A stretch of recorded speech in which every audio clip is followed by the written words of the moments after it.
Okay, bagi kita tengok you punya polisi, apa dasar you berkaitan dengan makanan yang tak habis? Boleh bawa balik ke? Boleh bagi customer ke? Ya, ya. Ataupun boleh buat retort? Kita nak tengok you punya dasar ni.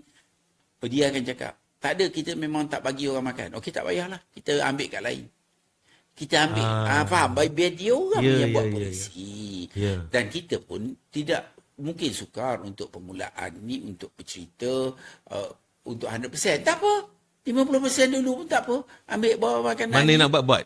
Kita kena galakkan. Contohnya, disebabkan kita tidak ada dasar, kita pun tak ada dasar.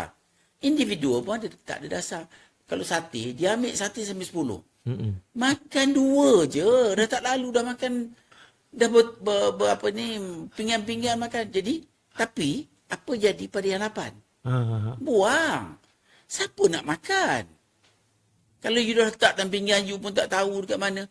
Jadi, sama ada kalau tak makan pun, okey, mungkin kita nak hantar ke zoo.